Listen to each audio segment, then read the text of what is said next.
여러분은 선악과 사건 이후 인간은 완전하게 타락하게 됩니다. 그래서 그들에게는 절대적으로 하나님의 은혜가 필요합니다. 왜냐하면 인간의 힘으로는 결코 하나님의 앞에서 의롭다함을 얻을 수 없기 때문에 그런 것이죠. 이것은 우리에게 인간의 범죄가 얼마나 심각한지 이런 것들을 보여줍니다. 이러한 심각한 죄를 지은 이 인간들, 그들은 이것을 깨달을 때 비로소 하나님의 그 베푸시는 은혜에 대해서 감격하며 살아갈 수가 있는 것입니다. 그렇다면 오늘 이 본문을 통해서 우리가 하나님의 은혜에 감격하며 살아갈 이유가 무엇인가 함께 살펴보면서 오늘 또 우리를 구원해 주신 그 하나님의 은혜에 감사하며 또 그 은혜에 감격하며 살아가시는 그런 저와 여러분이 되길 간절히 소원합니다. 첫 번째 오늘 말씀을 보시면 우리가 이런 하나님의 은혜에 감격해야 될 이유가 뭐냐? 첫 번째는 하나님의 진노가 있기 때문입니다. 자, 오늘 말씀 18절을 본문 18절을 다시 한번 읽어보겠습니다. 시작. 하나님의 진노가 불의로 진리를 막는 사람들의 모든 경건하지 않음과 불의에 대하여 하늘로부터 나타나나니. 아멘. 여러분, 복음 속에 담겨있는 그 하나님의 은혜에 대해서 우리가 깨닫기 전에 먼저 알아야 될 사실이 하나 있습니다.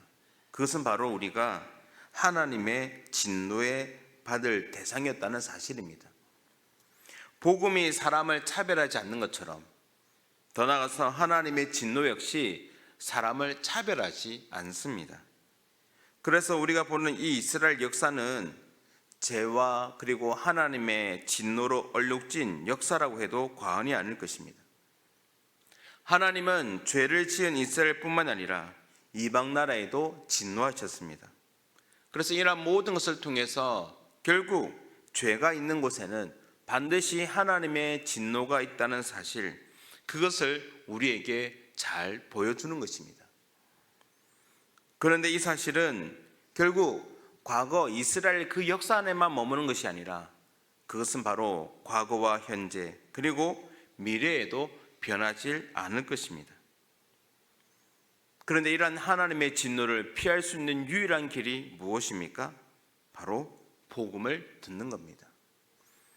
복음은 이런 하나님의 진노를 막을 수 있는, 어떻게 보면 이 진노를 받을 그 사람들이 반드시 기억하고 반드시 붙들어야 될 은혜의 방편이 바로 복음인 것입니다. 그래서 사랑하는 성도님 여러분, 복음은 진노를 받을 사람들을 하나님이 베푸시는 은혜 안에 거하게 하는 것입니다. 그리고 그 복음이 지금 누구에게 증거되었습니까?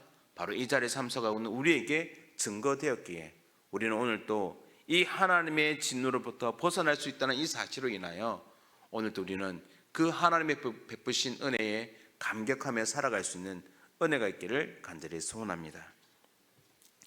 두 번째 오늘 말씀을 통해서 우리가 왜 이런 하나님의 은혜에 감격하며 살아가야 됩니까?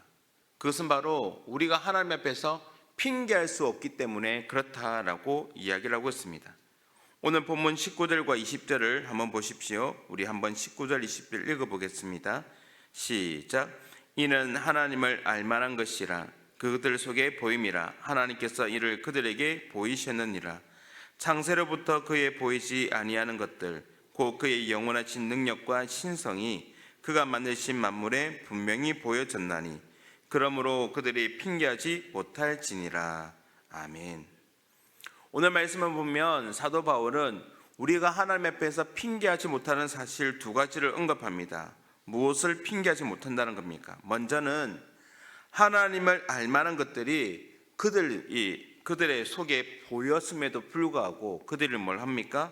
보지 못하고 알지 못하고 깨닫지 못해서 결국 하나님을 예배하지 못했다는 겁니다. 두 번째는 바로 하나님의 영원하신 그 능력과 신성이 그가 만드신 만물 안에 녹여져 있는데 이러한 것을 보면서도 그들이 뭘 합니까? 깨닫지도 못하고 보지도 못하고 알지를 못하고 나가서 예배하지 못했다라는 것입니다. 한마디로 말을 하면 못한 것입니다. 하나님을 억지로 외면하고 그렇게 하지 않은 것입니다. 알려고 하지 않았고 그 하나님을 인정하지 않으려고 했다는 것입니다. 그래서 그들은 불신앙으로 하나님의 진노를 당하게 될 것입니다. 그때 하나님 우리가 몰랐습니다 라고 말할 수 있는 그런 핑계거리가 생기지 못한다는 것이죠. 그랬던 우리를 무엇을 했습니까? 하나님은 우리를 그렇게 핑계할 수 없는 존재했던 우리를 이제는 복음을 통해서 하나님의 은혜 안에 거하며 하나님이 어떤 분인지 알게 하시고 그 하나님을 예배할 수 있도록 우리를 부르셨다는 것입니다. 우리가 그 복음이라는 것을 알기 전에는 이처럼 사람들은 핑계거리만 찾는 존재였다면, 그래서 그것을 가지고 하나님 앞에 핑계할 수 없는 존재였음에도 불구하고 이제는 하나님께서 복음을 통하여 하나님은 어떤 존재인지를 알게 하시고 오늘 또 우리가 매주일마다 하나님 앞에 모여 예배드릴 수 있는 그런 자리로 우리를 불러주셨다는 것입니다. 그래서 우리는 핑계할 수 없는 자리에서 벗어나 이제는 하나님을 섬길 수 있는 자리에 있기에 오늘 우리는 어떻게 해야 되겠습니까? 우리에게 이런 복음을 주시고 하나님을 알게 하신 그분께 감사하며 그분이 베푸신 은혜에 감격하며 살아가야 하는 것입니다.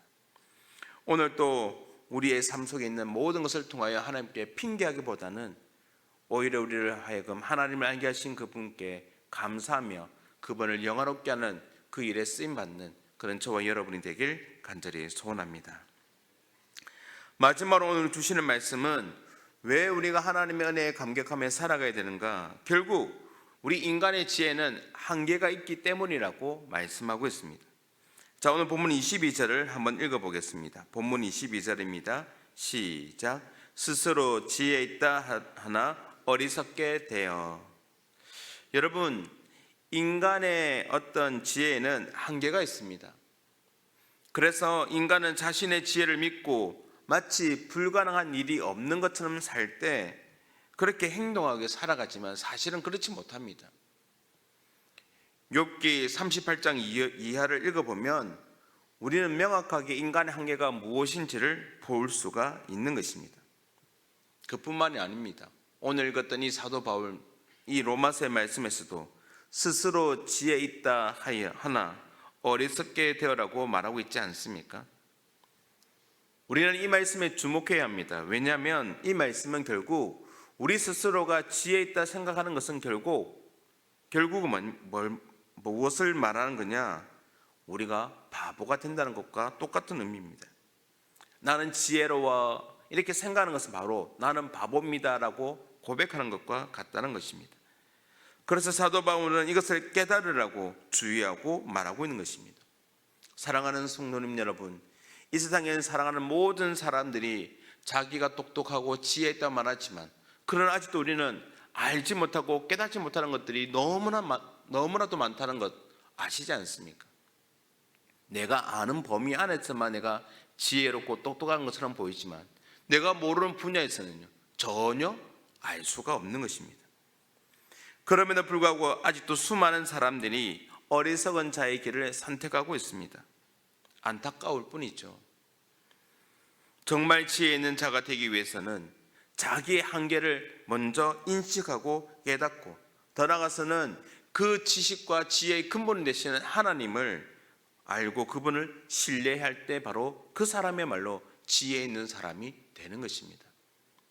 사랑하는 성도님 여러분, 구원받은 하나님의 자녀는 한순간도 은혜의 감격을 잊어서는 안 됩니다.